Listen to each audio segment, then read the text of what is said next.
मैं हूं ज़रगून शाह। इस्लामाबाद से हम करेंगे आपस की बात अवाम के साथ। 12 मई को पाकिस्तान के माया नाज और सदारती अवार्ड याफ्ता मुसव्विर मंसूर राही साहब इंतकाल कर गए। मंसूर राही की बेवा हाजरा राही के मुताबिक उनके बेटे दानिश ने अपने चंद दोस्तों के साथ मिलकर मंसूर राही की 70 से ज़्यादा मास्टरपीस पेंटिंग्स चोरी कर ली। इन पेंटिंग्स की मालियत हाजरा राही के मुताबिक तकरीबन 1 अरब रुपए बनती है। हाजरा राही का ये कहना है कि मंसूर राही साहब ये सदमा बर्दाश्त न कर सके और इसी दुख और गम में इस दुनिया फ़ानी से भी रुखसत हो गए। हाजरा राही ने मंसूर राही की मौत के बाद इस्लामाबाद के एक थाने में दानिश के ख़िलाफ़ मुकदमा दर्ज कराया है। इस वक्त हम मौजूद हैं मंसूर राही के घर के बाहर और हम आपकी बात करवाएंगे मंसूर राही के अहले खाना से।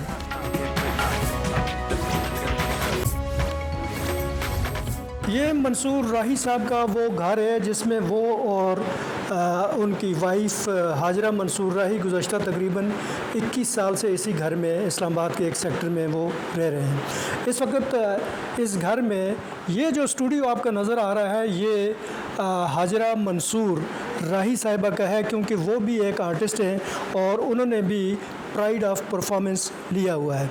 हाजरा साहिबा मसरूफ़ हैं अपने काम में। हाजरा साहब ये बताइए कि आप इस वक्त क्या ये ड्राइंग है या पेंटिंग है, क्या है? नहीं, मैं इस किस्म की पेंटिंग बनाती हूँ। मेरा अपना एक स्टाइल है अलहदा से, तो मेरा अपना स्टाइल है, मैं उसमें काम करती हूँ, नुमाइशें करती हूँ। अच्छा। सारे मुल्कों में जा के भी करती हूँ और पाकिस्तान में भी मेरी तकरीबन 40 नुमाइशें हो चुकी हैं सोलो।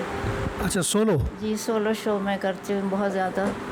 तो ये आर्ट का ही रिश्ता था जिसने आपको बंधा दिया मंसूर राही के रिश्ते में? जी बिल्कुल यही था, क्योंकि मंसूर राही मेरी पेंटिंग देख के और मेरा काम देख के बहुत इम्प्रेस हुए थे और इन्होंने अपने उस्ताद को बताया था कि ये ईस्ट पाकिस्तान में होते थे, तो वेस्ट पाकिस्तान में एग्जीबिशन के लिए आए थे। तो इन्होंने जब मेरा काम देखा तो अपने उस्ताद को जाके बताया कि एक काम हमने एक लड़की का काम देखा है, सर आप चल के देखिएगा काम।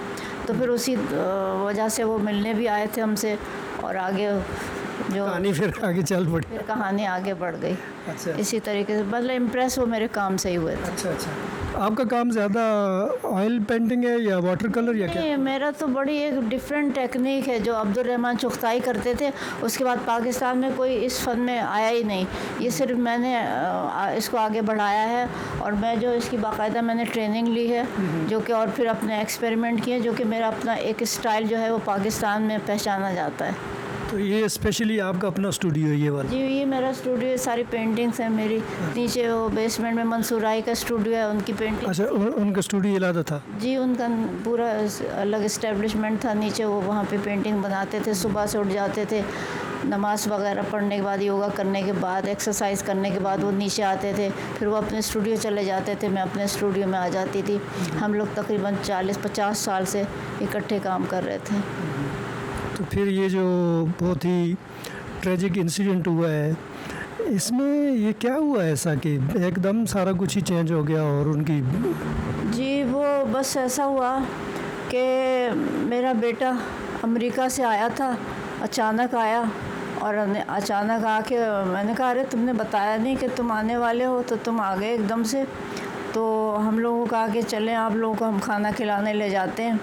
तो थोड़ी देर ठहर के वो फिर हम लोगों को नथिया गली के पास एक जगह है, छांगला गली में, बहुत अच्छा सा रेस्टोरेंट है। छांगला गली? जी, छांगला गली में रेस्टोरेंट है, वहाँ हम लोगों को लेके गया, खुद ड्राइव करके हमें ले गया वहाँ पे और हम लोगों ने सारे दिन वहाँ पे गुजारा और खाना वाना खाया। तो वो रहता यूएस में था?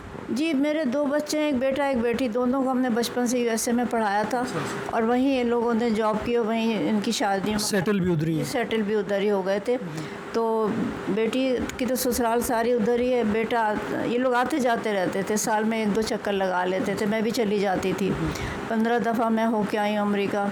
मेरी वहाँ पे गैलरी भी है, मेरा स्टूडियो है वहाँ पे, मेरा जो है काफ़ी इस्टेब्लिश है, मेरा भी सेटअप आपका उधर भी है वहाँ पे। तो वहाँ पे भी हम आते जाते रहते थे। तो मंसूर राही वहाँ बैठ के पेंटिंग भी बनाते थे, हमारी नुमाइशें भी हुई हैं यूएसए में। वैसे तो सारे पूरे हर जगह ही हुई हैं नुमाइशें, मगर यूएसए में हम जाके पेंटिंग बनाते भी थे और मतलब एग्जीबिशन भी करते थे। तो जब बेटा यहाँ आया है और आने के बाद हम लोगों को ले गया था नथिया गली के पास चांगला गली के रेस्टोरेंट में खाना खिलाने ले गया। सारे दिन के बाद हम शाम को जब यहाँ वापस आए हैं ना, तो बाहर से आके हमारा ऊपर रिहाइश है, तो हम ऊपर चले गए, सीधे थके हुए थे। तो ऊपर जाके मुझे कैमरे में लगा कि यहाँ नीचे बेसमेंट में कुछ मूवमेंट है। तो मैंने मंसूर राही से कहा कि देखो नीचे मूवमेंट है, क्या नीचे क्या हो रहा है, कुछ लोग। सीसीटीवी की बात कर रही हैं आप? जी, मेरे यहाँ कैमरे लगे हुए हैं सारे सीसीटीवी। तो उस पर फिर जब मैंने देखा कि यहाँ कुछ मूवमेंट है, लोग नज़र आ रहे हैं, तो मुझे ज़रा वो हुआ, मैं चौंकी। मैंने कहा ये क्या है? तो मंसूर राही नीचे आए, उसके पीछे पीछे मैं भी आई। तो बेटा यहाँ खड़ा हुआ था दरमियान में। उसने कहा नहीं अभी आप लोग ना आए, थोड़ी देर बाद आप ऊपर चले जाएं, मैं आता हूँ ऊपर। तो कैमरे में मैंने देखा तो वहाँ से कुछ पैकेट बना के थैलों में भर के शिफ्ट हो रहे थे, लोग ले जा रहे थे। पेंटिंग्स जो हैं वो फ्रेम में डिसमेंटल कर रहे थे। वो उन्होंने सारे दिन में अपने जो स्टाफ था, जो लोग थे, पता नहीं कौन लोग थे, मज़दूर थे कौन थे, उनसे पेंटिंगें मतलब स्ट्रेचर और फ्रेम से हटवाई और सारी कैनवसेस को उन्होंने रोल किया, तय किया और उसको थैलों में भर के और वो गाड़ी में पहुंचवा रहे थे। ये हमें एहसास हुआ। इतनी देर में इन्होंने क्या किया कि कैमरों के ऊपर कपड़ा डाल दिया। अच्छा, पर्दे डाल दिए कैमरे पे? कैमरों पे पर्दे डाल दिए। तो उस वक्त इन्हें बड़ी हंसी आ रही थी, तो मुझे बहुत बुरा लगा। मैंने कहा ये क्या कर रहा है, नीचे आप ऊपर जाएं, दोबारा से जाएं। मैंने मंसूर राही को दोबारा से भेजा और इतनी देर में वो सारी पेंटिंगें शिफ्ट हो चुकी थी। और जब हम नीचे, मैं भी पीछे पीछे आई और नीचे बेसमेंट में उतर के जाके देखा तो वहाँ सिर्फ कचरा पड़ा हुआ था, यानी कि टूटी हुई लकड़ियाँ और फ्रेम और ये सब पड़े हुए थे, सारा ट्रैश। पेंटिंगें सारी गायब थी। सारी पेंटिंगें तकरीबन 60-70 पेंटिंगें जो थी वहाँ से गायब थी, बड़ी छोटी मास्टरपीसेस थे। हमारे समझ लीजिए हमारी सारी ज़िंदगी का सरमाया था, सरमाया हयात। साल से मंसूर राही जो थे अच्छी पेंटिंगें बचा के रख रहे थे कि ये हमारे मुल्क का एसेट है, हमारी आगे आइंदा नस्लें जो हैं वो देखेंगी, इससे सीखेंगी सब कुछ।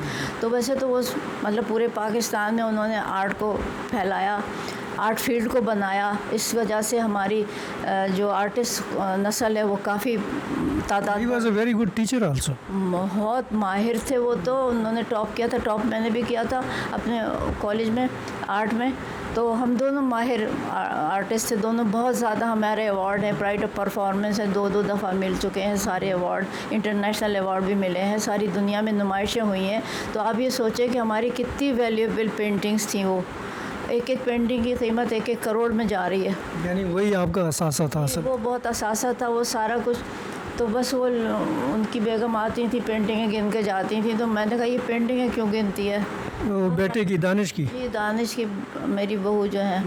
तो वो उनकी नज़र शुरू से पेंटिंगों पे थी। अब पता नहीं क्या हुआ, वो पेंटिंग आके लेके चले गए सारे, और हम लोग जो थे ना सर पकड़ के बैठ गए। मैं तो दीवार से लग गई और मंसूर राही जो थे ना उनका बुरा हाल हो गया।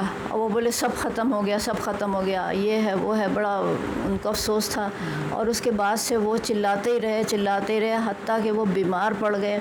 बार बार उन्हें हम इमरजेंसी में लेके जाते थे। 1.5 महीने तक ना हम खा सके ना सो सके, और वो ज़रा से उठ के वॉशरूम जाते थे तो गिर जाते थे। बहुत बुरा हाल हुआ, आखिरकार ख़त्म हो गए वो।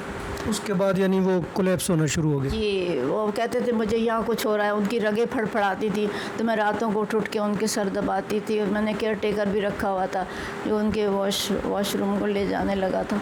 तो बहरहाल बहुत बुरा हाल हो गया था उनका पेंटिंग में जाने के बाद। तो ये 12 मई को हुआ ये वाक़या? 12 मई को उनकी डेथ हुई है। वाक़या तो इतने महीने 2 महीने चला ना जी। वो पहले तो ले गया वो, और उसके बाद इतनी दफ़ा मांगा, इतनी दफ़ा। ये मिस साजरा आपने FIR कराई है, एक तो काफ़ी देर बाद आपने कराई, और दूसरा ये बताया कि क्या कुछ तो हम उसको कहते रहे कि हमें पेंटिंग वापस कर दो। अच्छा, आप उसको एक रिक्वेस्ट करते रहे कि वापस? बेटा था तो मैंने कहा समझ में आ जाएगी बात तो वापस। कहता भी था कि मैं कोई ऐसा नहीं है, ये वो अम्मी मैं ऐसे नहीं करता, ये वो बहलाता रहता था, बहुत ही बहलाता रहता था। तो बातों में तो बहुत तेज़ है वो। तो बहरहाल वो नहीं आखिरकार लेके आया, और वो मेरे मियाँ चिल्लाते रहे। फिर आखिर में रिकॉर्डिंग भी की उन्होंने, उसमें आप सुनिएगा, उन्होंने लिखा है दानिश मेरी 50 पेंटिंगें वापस दो। वापस ये उन्होंने वीडियो पे रिकॉर्ड किया हुआ है। में रिकॉर्ड किया हुआ है। तो बस वो इसी तरह से करते करते आखिरकार वो नहीं बचे, नहीं उनके बस वो ज़ाहिर है कि मेरी एक पेंटिंग एक दफ़ा खो गई थी तकरीबन 80s में, मेरी एक पेंटिंग खो गई थी तो मैं रोई थी। हम इतना लगाव होता, मैं अपनी पेंटिंग का जैसे हमारे अपने बच्चे हैं उसी तरह से हमने एक एक पेंटिंग को पाला था, संभाल संभाल के रखा हुआ था। और वो फिर एकदम से अचानक बग़ैर बताए, बग़ैर इजाज़त के और इस तरीके में कोई ले जाए तो हमसे बर्दाश्त नहीं हुआ। और ख़ास अभी तक की कोई चीज़ सामने आई है? वो किधर लेके गया उनको? देखिए हम औरतें हैं, मेरी बेटी अमेरिका से आ गई है मेरी वजह से, अपने अब्बू के इंतकाल पे आई थी वो, जब से वो नहीं गई, वापस नहीं गई, 2.5-3 महीने हो गए। तो वो सब इन्हीं चक्करों में कोर्ट कचहरी के चक्कर, उसने हमारे ऊपर मुकदमे कर दिए, झूठे मुकदमे कर दिए ताकि हम इधर मुकदमा में उलझ जाएं और वो अपनी पेंटिंगें सेल करते रहें। मुझे तो ऐसा लग रहा है। बहरहाल बड़ा आप तो मिस हाजरा एक माँ है, ऐसा क्या हुआ आखिर आपके बेटे दानिश को, कोई वो इतना सख्त आप लोगों के ख़िलाफ़ हुआ या उसने इतना एक एक्सट्रीम स्टेप उठा लिया और आपकी वो? बस ये बात कोई नई बात नहीं है। मैं ये घर में हम रहते थे और हमने एक बड़ा घर बनाया था रहाइश के लिए, ये आर्ट के लिए था, ये वाला घर छोटा है। और वो हमने एक कैनाल पे E11 में घर बनाया था, जो बेटा ने भी उसको में मदद की और हमारे साथ, ज़ाहिर है माँ सारे दिन धूप में नहीं खड़ी रह सकती तो बेटा भी वहाँ होता था। तो जब घर तैयार हो गया तो बहू ने कहा आप यहाँ ना आए। अच्छा, आप लोगों को कहा कि आप ना आए? हमें नहीं उसमें आने दिया, तो वो खुद अकेले रहते थे। तो मैंने कहा बेटा बहू है, नई नई शादी हुई है, चलो रह लो। हम तो हर तरह से कोऑपरेट करते हैं, हर सारी दुनिया वालों से हमने कोऑपरेट किया है। मगर अब जाके जो इस किस्म का सामने आया तो उनकी डेथ हो गई, दूसरे सारी हमारा सरमाया जो था वो ख़त्म हो गया, मेरे मियाँ ना रहे। अब मेरी तो तबीयत बहुत ख़राब रहती है, मेरा भी ऑपरेशन डॉक्टर ने बताया है। तो बस ये क्या करें, वो नहीं उनकी वापस कर रहे हैं पेंटिंग, पुलिस और कचहरी और कोर्ट और सारा कुछ। हम असल में ये है मैन मेड माशरा, मर्दों की सुनते हैं, औरतों की इतनी बड़ी बात ही नहीं समझ में आती उनके। तो मंसूर साहब की जो पेंटिंग्स चोरी हुई हैं आपके ख़्याल में, आप भी एक आर्टिस्ट हैं, उनमें सबसे ज़्यादा अच्छी, सबसे ज़्यादा उनको अपने दिल के करीब कौन सी पेंटिंग थी जो न रही? देखिए ये अपने औलाद की तरह होती हैं, कोई पेंटिंग ऐसा नहीं होता कि ये ख़राब है, ये अच्छी है, ये बुरी है। सारी अपने बहुत ही चहीती पेंटिंगें होती हैं और वो खून जिगर से बनाई जाती हैं पेंटिंगें। अब वो पेंटिंगें चली गई। असल में ये मेरा एक ही बेटा है ना, तो वो बाप का बहुत लाडला था और उसकी हर ख्वाहिश बाप पूरी करते थे, हमेशा से उसकी हर ख्वाहिश पूरी करते। तो बस वो अपनी मनमानी करता था। शुरू से उसकी आदत ये थी कि जो उसका दिल चाहेगा, जो उसके मुँह से निकलेगा वो वही करता था। तो बस इसी तरह से वो पेंटिंग भी उठा के लेके चला गया अपनी मर्ज़ी से, बग़ैर बाप की इजाज़त के, बग़ैर हमें बताए। तो ये सारी बात हुई है उसके साथ में, तो अच्छा नहीं हुआ, उसको पूछना चाहिए था इजाज़त। फिर अभी मैं ज़िंदा हूँ, मुझे चाहिए वो पेंटिंग, मैं उसको संभालूँगी, मैं बताऊँगी दुनिया वालों को कि देखो इस तरह का काम होता है। तो जब से ये इंसिडेंट हुआ है, पेंटिंग्स चोरी हुई हैं और उसके बाद मंसूर साहब की डेथ हुई है, तो दानिश का कोई आप लोगों से रब्ता भी है कि नहीं? उसने सारे फ़ोन, सारे कनेक्शन कटवा दिए। हमको कोई यही नहीं है कि हम किस जगह पे उसको ढूंढें, कहाँ जाएं। और वो यहाँ के अपने घर में भी नहीं है, USA से वो वाइंड अप करके पाकिस्तान इस्लामाबाद में आ गया है और सुना है कि वो अपनी ससुराल में रह रहा है। एक बात जो मिस हाजरा ने की वो बड़ी इम्पॉर्टेंट है कि आर्टिस्ट या पेंटर अगर ब्रश का कोई स्ट्रोक लगाता है तो वो देखने में तो रंग नज़र आता है, लेकिन दरअसल वो उसका खून जिगर होता है और जो भी वो दिखाना चाहता है वो दिल की अथाह गहराइयों से उठती हुई कोई बहार होती है, कोई सदा होती है जिसे वो रंगों की शक्ल देता है। तो एक आर्टिस्ट ही समझ सकता है, ये समझ सकती है कि उसकी पेंटिंग्स उसका सरमाया हयात या उसकी सारी ज़िंदगी का असासा होती हैं, और वो अगर अचानक इकट्ठी कोई ले जाए तो वो तो जीते जी मर जाते हैं।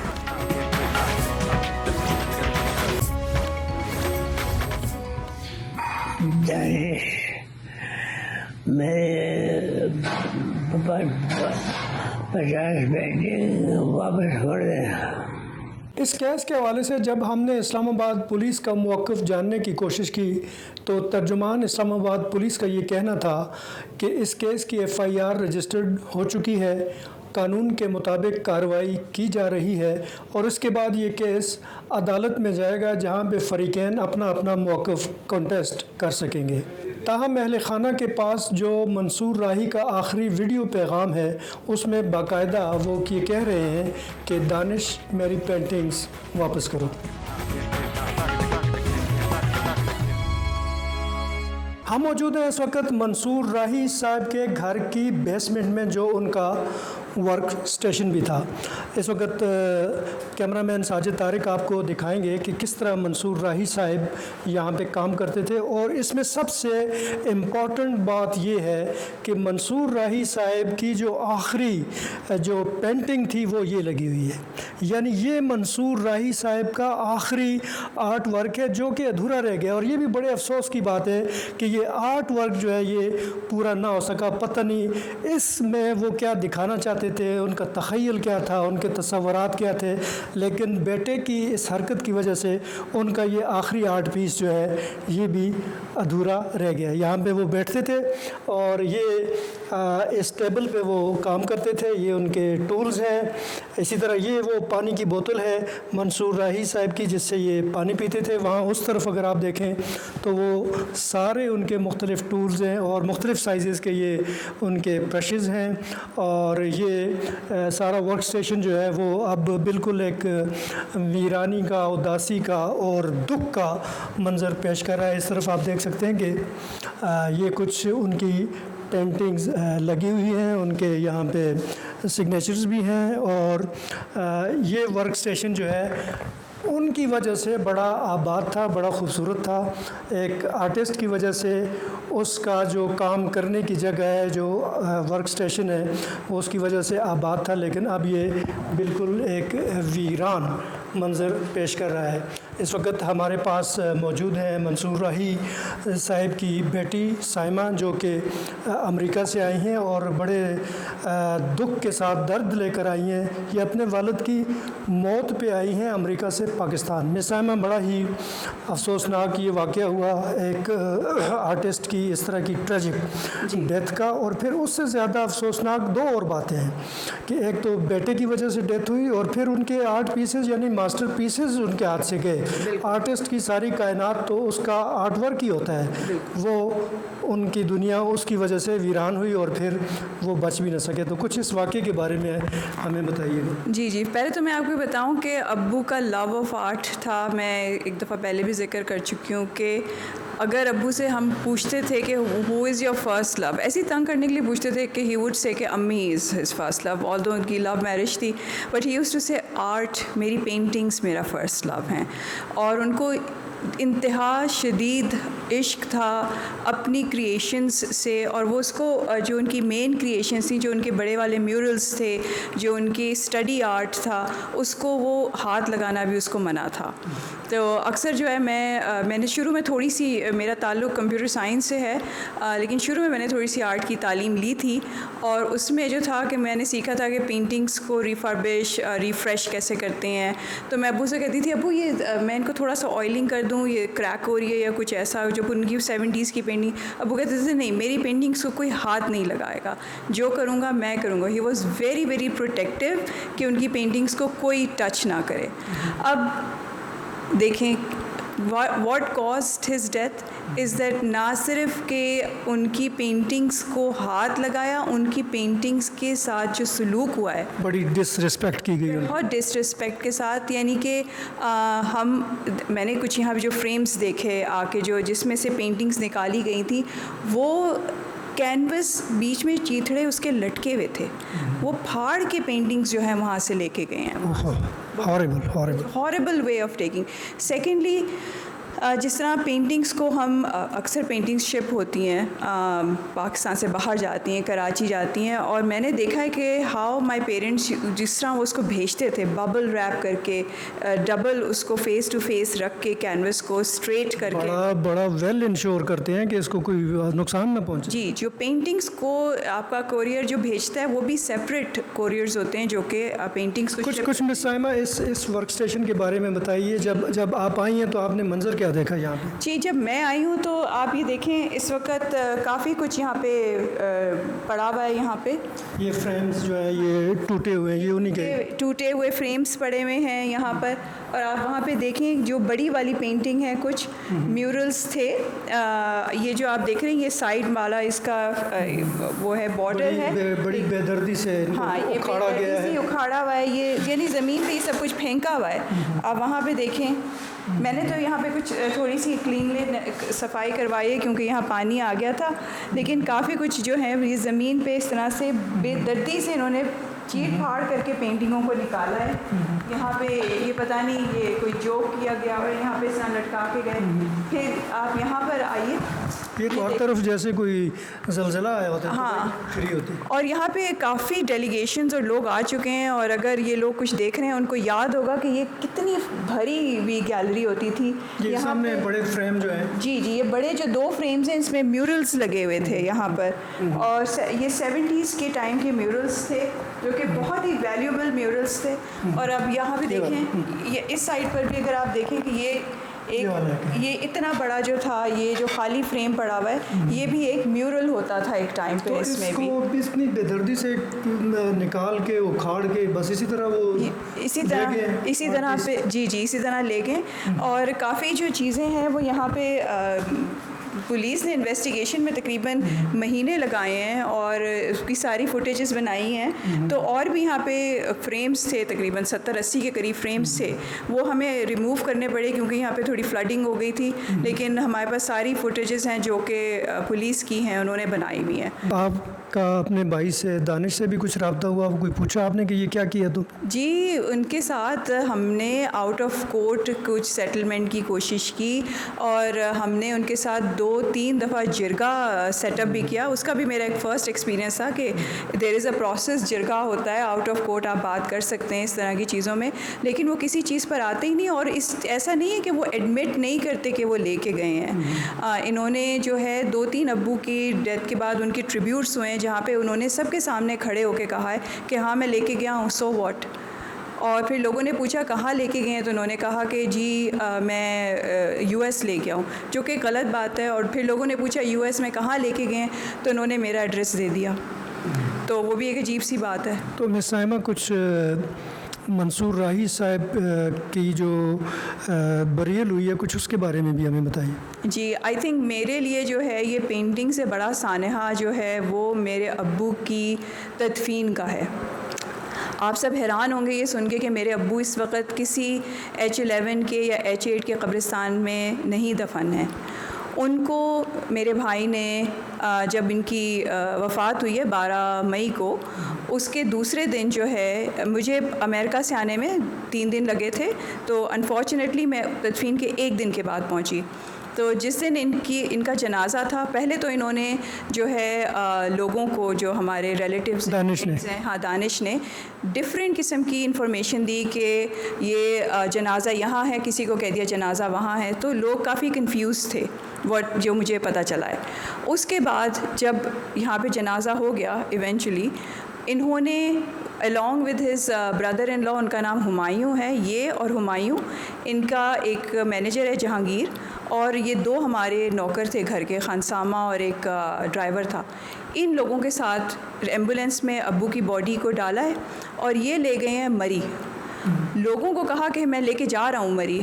तो उस वक़्त मुझे जो है था कि इसकी शैतानी जहनियत तो है, ये बचपन में भी कुछ why not Islamabad, why not Islamabad, what is going on in Murree. तो मरी में एक्चुअली मेरा एक छोटा सा समर कॉटेज है एंड मस्याड़ी मरी में बना हुआ। तो मैंने उस वक़्त पता नहीं मेरे दिमाग में आया कि इसकी कोई शैतानी ये है, क्योंकि पूरा जनाज़ा तो गया नहीं, जहाँ पे जनाजे की तैयारी थी वहाँ से तो ये ले गया है।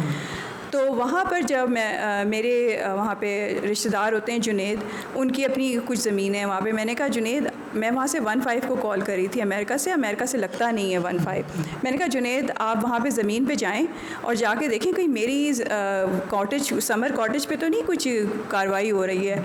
तो जुनेद जो है वो जैसे ही वहाँ पे पहुँचते हैं मुझे उन्होंने अमेरिका फ़ोन किया, उन्होंने कहा कि साइमा आपकी तो लॉन के बीच में कब्र बनी हुई है, यानी आपका जो वहाँ पे घर है उसके लॉन में, उसके फ्रंट लॉन के फ्रंट डोर के सामने बीच में जो है कब्र खुदी हुई है। तो वो वहाँ पे रहे, उन्होंने वहाँ पे 15 को कॉल की, पुलिस फ़ौरन आ गई।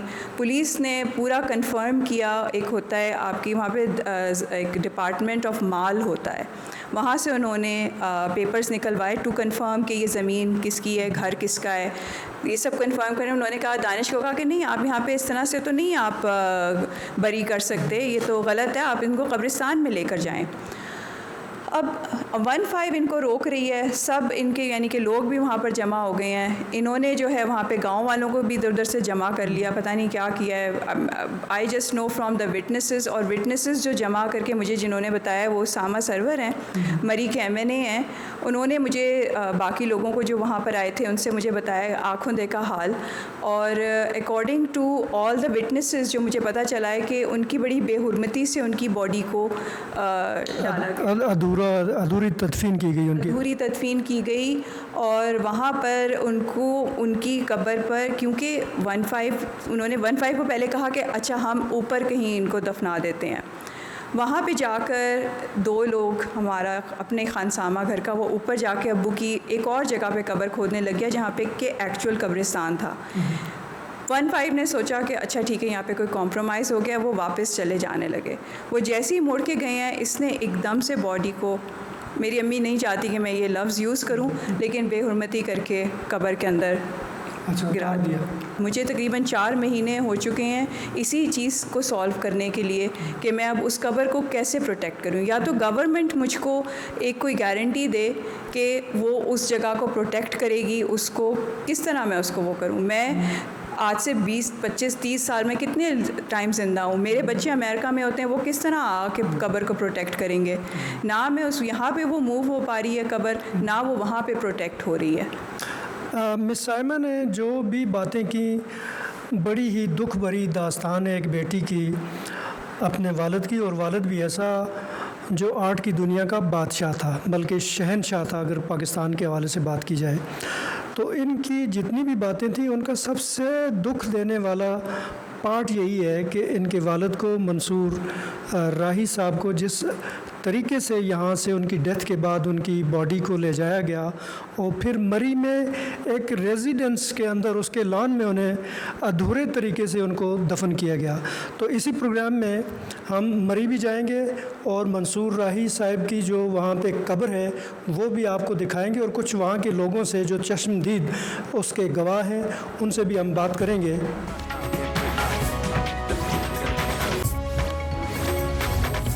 जी, इस वक्त हमारे साथ मौजूद हैं मिस हाजरा मंसूर राही साहिबा के जो वकील हैं शफ़क़त अब्बास तारड़ साहब, जो कि सुप्रीम कोर्ट के भी वकील हैं। हम उनसे जानेंगे कुछ इस केस के बारे में।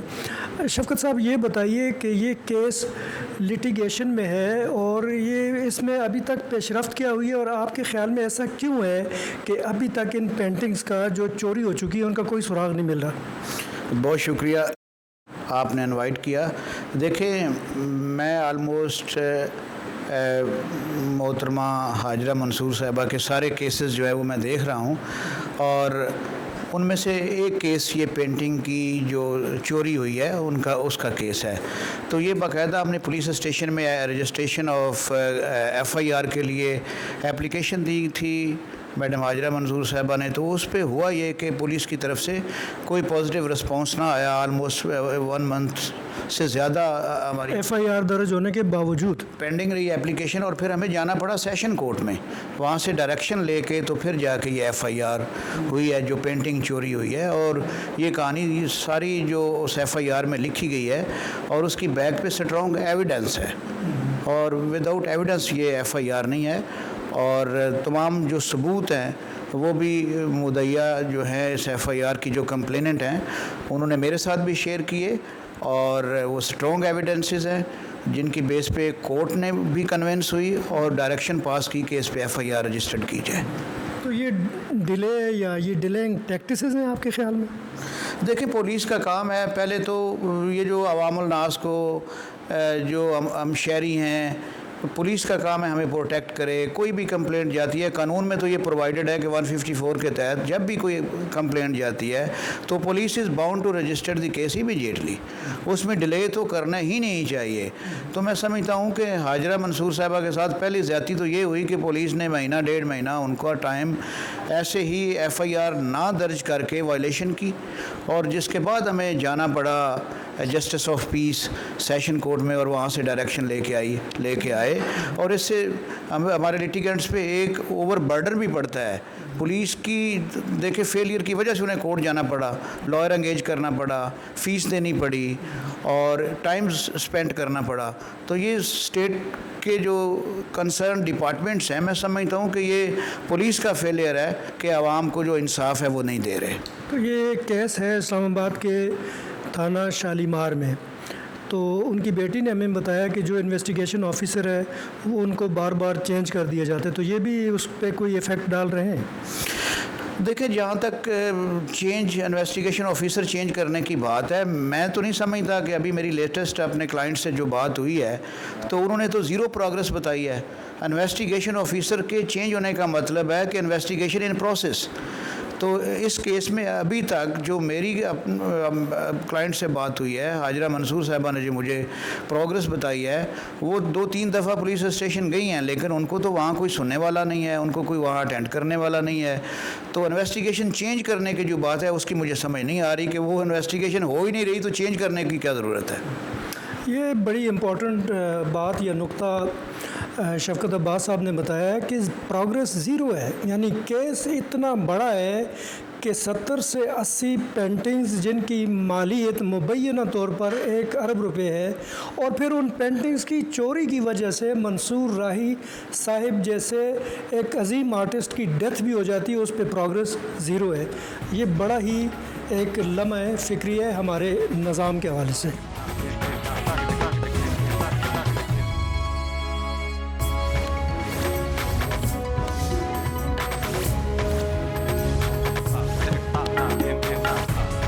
बारह मई को इस्लामाबाद में इंतकाल के बाद मंसूर राही साहब को उनके बेटे दानिश ने एक एम्बुलेंस में रख कर और अपने एक बॉडीगार्ड के हमरा उन्होंने बॉडी को इस्लामाबाद से मरी का एक इलाका मस्याड़ी, जहाँ इस वक्त हम खड़े आप बैकग्राउंड में देख सकते हैं कि ये मरी का मेन एक्सप्रेस वे है। पीछे ये सारा मरी के पहाड़ हैं।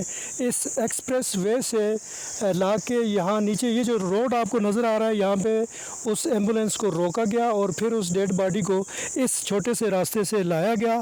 और ये जो लॉन आप देख रहे हैं, ये लॉन उनकी बेटी साइमा जो कि US में रहती हैं, ये उनका समर कॉटेज है और ये मंसूर राही साहब ने उन्हें गिफ्ट किया था अपनी बेटी को। तो बेटे दानिश ने बॉडी को इस्लामाबाद से मूव करने के बाद साइमा के समर कॉटेज के लॉन में दफनाया और ये आप देख सकते हैं कि ये कब्र है मंसूर राही साहब की। इस लॉन में उन्हें दफनाया गया और अहल खाना के मुताबिक उन्हें बहुत ही अधूरे तरीके से यहाँ पे दफन किया गया, जबकि उनके लिए कब्र का बंदोबस्त जो है वो इस्लामाबाद के जो बड़े कब्रिस्तान है, H8 वाला है या H11 वाला कब्रिस्तान है, उनमें से किसी एक में अहल खाना के मुताबिक उनकी कब्र वहाँ पे तैयार की गई। लेकिन दानिश वो बॉडी लेके यहाँ आ गया ताकि साइमा का ये जो समर कॉटेज है इसको किसी तरीके से डिस्टर्ब किया जाए। इस वक्त हमारे पास उनके साइमा के एक अज़ीज़ मौजूद हैं, जुनैद साहब। ये उस वक्त इस्लामाबाद से इन्होंने भी एक क्या कहते हैं जल्दी में निकले हैं ताकि देखें सूरत हाल क्या है। हमारे साथ मौजूद हैं साइमा के समर कॉटेज के लॉन के पास और मंसूर राही की कब्र के पास जुनैद साहब। जुनैद साहब, ये बताएं कि क्या उस दिन क्या सीन हुआ, क्या देखा आपने? उस दिन यही था जी कि हमें मालूमात मिली थी कहीं घर के सोर्स से, इनके नौकर से, कि शायद वो इधर उनकी डेड बॉडी का, क्योंकि लोकेशन नहीं बता रहे थे कि कहाँ पे बरियल करना है, तो हमें पता लगा कि वो यहाँ पे मरी में शायद करना चाह रहे हैं, लेकिन उसने लास्ट टाइम तक इस बारे में बताया किसी को भी नहीं था। तो उनके ड्राइवर से या वटेवर, अब हमें सोर्स नहीं है सच पता, बट एक बात पता लगी कि जी मरी में शायद वो उनकी जो जगह थी जो कि उन्होंने अपनी बेटी के नाम अपनी ज़िंदगी में उनकी मदर ने और राही साहब ने ट्रांसफ़र कर दी हुई थी, उसमें वो जो है उनकी बरियल के लिए लेके जा रहा है, सो दैट वहाँ पे मतलब कब्ज़ा कह लें या वटेवर जो भी उसके माइंड में था वो करे। तो मुझे जब पता लगा तो मैं वहाँ से निकला हूँ, मुझे कॉल आई साइमा बाजी की कि इस तरह से है, क्योंकि वो ख़ुद यूएस में थी और मुझे जो है वो वहाँ से उनकी कॉल आती है। उनकी जब कॉल आई है तो मैं इधर आया हूँ। उस टाइम पे यहाँ पे इस जगह पे ये कब्र सारी जो थी वो डिग हुई थी और 2-3 लोग बैठे हुए थे। अच्छा, कब्र उन्होंने पहले से दानिश ने प्रिपेयर करवा ली थी? जी करवा ली हुई थी। अच्छा, मतलब लोकल्स थे यहाँ पे 1-2 बंदे कोई जो कि यहाँ पे रहते नहीं थे, मतलब यहाँ के ना चौकीदार था जो हमारा अपना था इनका जो साइमा का था, वो इधर कोई भी नहीं था। कोई लोकल्स को कह के उन्होंने यहाँ पे वो कब्र तैयार करवा ली हुई थी और वो यहाँ पे डेड बॉडी फिर लेके आ रहा था। दैन जब मुझे पता लगा इधर आके मैंने उनका जो ड्राइवर था उसको कॉल की कि ये मैंने उनके अमेरिका कॉल की है, उनसे बात की है, ये जगह उनकी है, वो इस चीज़ पे विलिंग नहीं है। वो ये कह रहे हैं कि जहाँ हमारे सारे आबा व अजदाद की कब्रें वगैरह हैं, सब कुछ है, उनका उधर ही बरियल हो, तो आप यहाँ पे मत लेके आएँ। मैयत की बेहरमती हमारे लिए भी ये चीज़ उस तरह से ठीक नहीं है कि मतलब हम किस तरह से इसको आपको मना करेंगे। तो उन्होंने कहा जी ठीक है, मैं आपका ये मैसेज उनको कन्वे कर देता हूँ, बट उन्होंने कोई मैसेज इस तरह से कन्वे नहीं किया। इन द मीन वाइल ये है कि 2-2.5 घंटे बाद एम्बुलेंस एक नीचे रोड पे आ गई और इस चीज़ की इतला 15 से पहले दे दी गई थी कि यहाँ पे मतलब कब्ज़ा टाइप करने के लिए ये हो रहा है बरियल। मौके के ऊपर जो थी पुलिस रेलेवेंट जो था, जो इंचार्ज हैं यहाँ के, वो आए। उन्होंने फिर उस टाइम पे ये कहा कि जो लोकल्स काफ़ी इकट्ठे हो गए हुए थे, उन्होंने ये कहा कि जी आप ना ये जो जगह है ये तो राही साहब की है, ठीक है। अच्छा, लोकल्स ने उन्हें बाकायदा बताया कि ये उनकी प्रॉपर्टी है? हाँ उनकी प्रॉपर्टी है, ठीक है। तो हम लोग इधर थे जो इनकी तरफ से आए थे, हमने उनको बताया कि जी मेरे पास डॉक्यूमेंट्स थे, मैं खुद भी आया हुआ था यहाँ पे, मैंने उनको दिखाया कि डॉक्यूमेंट्स हैं सारे जिसमें उनकी प्रॉपर रजिस्ट्रीज एंड एवरीथिंग थी उसमें। उन्होंने देखा तो उन्होंने कहा जी कि हम इसको वेरीफाई करवाएंगे। पुलिस मौजूद थी, सब लोग थे। तो देन उन्होंने को थोड़ा टाइम लिया, वेरीफाई किया, पुलिस ने भी उसको क्रॉस चेक किया कि जो है वो जब उनको चेक करते हैं वो, तो उसके बीच में आया कि इन्हीं के नाम पे है जगह, ठीक है, साइमा के नाम पे। तो देन फिर ये था कि पुलिस ने कहा जी कि आप यहाँ नहीं कर सकते, या आप इस्लामाबाद ले जाएं या फिर लोकल जो मरी का कोई भी कब्रिस्तान है। अच्छा, पुलिस ने उन्हें बताया कि ये जगह उनकी है, उनकी प्रॉपर्टी है? जी जी, उन्होंने ये बोला कि जी आपका क्योंकि कंसेंट नहीं है उनकी बेटी का, तो आप तो जो है कब्ज़े की जगह या इस तरह की जगह पे मस्जिद नहीं बन सकती, तो कब्र तो बहुत दूर की बात है। तो उस टाइम वो एग्री कर गए। देन फिर उन्होंने यहाँ से ही ये बिल्कुल ऊपर जगह है, यहाँ पे कब्र डिग कर ली उन्होंने। अच्छा, ये जो ऊपर को खेत ये बिल्कुल एक ये कब्र सी बनी हुई है ना, आई थिंक शायद ये थी, या इसके साथ ही अगर आप ऊपर जाएँ तो आपको नज़र आ जाएगी। अच्छा, इन्होंने किसी और की जगह है यानी? किसी और की जगह। तो गांव वालों ने ये कहा कि हम इस तरह से करते हैं कि अब क्योंकि मैयत यहाँ हमारे गांव आ चुकी है तो हम इधर ही इनको दफनाएंगे। तो उन्होंने ऊपर कब्र डिग कर ली, पुलिस वालों को बताया, पुलिस ने कहा ठीक है कोई इशू नहीं है, आप अगर करना चाहते हैं आप कर लें। तो उसके बाद पुलिस चली गई, हम लोग नीचे जाके गाड़ी में बैठ गए। हमें ये था कि अब कब्र का जो जगह है इसको ये इशू क्लोज हो गया? क्लोज़ हो गया। उसको काफ़ी टाइम गुजर गया, काफ़ी लोग इकट्ठे हुए हुए थे, कोई 150-200 बंदा था। तो उन्होंने फिर जो है पता नहीं क्या प्लान किया, थोड़ी देर गुजरी जब, तो नीचे से मज़दूर को बुलाया गया कि यार इसको बंद करो कब्र को, सो दैट हम लोग तो वापस जाएँ ना और पुलिस को बता दें। जब वो मज़दूर आए तो लोगों ने यहाँ पे पूरी यलगार कर दी। उन्होंने कहा जी कि ये तो हो ही नहीं सकता, हमारी गांव की इज़्ज़त का मसला है और ये इशू कोई और रंग इख्तियार कर गया। उन्होंने कहा जी ये तो 6 घंटे से डेड बॉडी जो है रोड के ऊपर पड़ी हुई है, कोहला रोड है, लोग मुजफ्फराबाद जा रहे हैं, हमारे गाँव वालों को बातें कर रहे हैं। और ये बात करके उसने शोर डाला, नीचे से बहुत सारे लोग आए, एम्बुलेंस में उन्होंने बस डेड बॉडी को, हालांकि बड़ी ऊंची जगह है, मेरे ख्याल से 2 या 3 मिनट में वो उठा के लाए हैं और जस्ट उन्होंने, एक होता है ना कि तदफीन होती है, प्रॉपर तदफीन होती है तरीका ऐसा, तो वो बस उन्होंने इस तरह उसको किया है सो दैट इसको बस क्लोज़ करें ताकि ये चीज़ कंफर्म हो जाए। बस उन्होंने डाली है और वही जो लोकल थे यहाँ पे जो मौलवी बने हुए थे उन्होंने दुआ वगैरह पढ़ाई है और दुआ के अंदर भी उन्होंने इस चीज़ को बड़ा वो किया जी कि अल्लाह हदायत दे ऐसी औलाद को कि ये ज़मीन के 4 टोटे के लिए बाप की मैयत को, मतलब वो उस तरफ ले गए सारी बात ना। बस पुलिस वालों ने आगे कहा है गाँव वालों को जी आपने बड़ी ज़्यादती की है कि एक मतलब इतने मशहूर इंसान थे और किस तरीके से उसका वो करवाया है। और देन फिर गांव वालों का स्टांस चेंज हो गया। उन्होंने कहा जी हाँ बिल्कुल बहुत ज़्यादती हुई है, ये तो कोई तरीका नहीं। और उन्होंने इस चीज़ को कहा जी हाँ ये बहन भाइयों का मसला है और जो कब्र की बेरुमती होगी। अपनी आखिरी आरामगाह में आसूदा खाक हैं। हमने दानिश से कोशिश की ताकि रिपोर्ट हमारी बैलेंस रहे रब्ता करने की, लेकिन दानिश ने ना तो व्हाट्सएप पे हमसे रब्ता किया या हमें रिस्पॉन्ड किया और ना ही जो है मोबाइल के दूसरे लाइन पे, रेगुलर लाइन पे उसने हमें रिस्पॉन्ड किया है। तो उससे हमारा रब्ता बावजूद कोशिश के नहीं हो सका। पेंटिंग्स किसी भी आर्टिस्ट की दिल की अथाह गहराइयों से उठती हुई एक आवाज़ होती है। आर्टिस्ट का या मुसव्विर का एक एक जो उसके ब्रश का स्ट्रोक होता है वो उसके खून जिगर से उठता हुआ आता है। लेकिन अगर किसी आर्टिस्ट का ये सरमाया हयात, ये मताह हयात जो उसकी पेंटिंग्स होती हैं, जो उसके मास्टर पीसेस होते हैं, वो अगर चोरी हो जाएं तो उसकी सारी दुनिया ही लुट जाती है। आपस की बात की आज की एपिसोड से मुझे और मेरे कैमरामैन साजिद तारिक को दीजिए इजाज़त। अल्लाह निगहबान।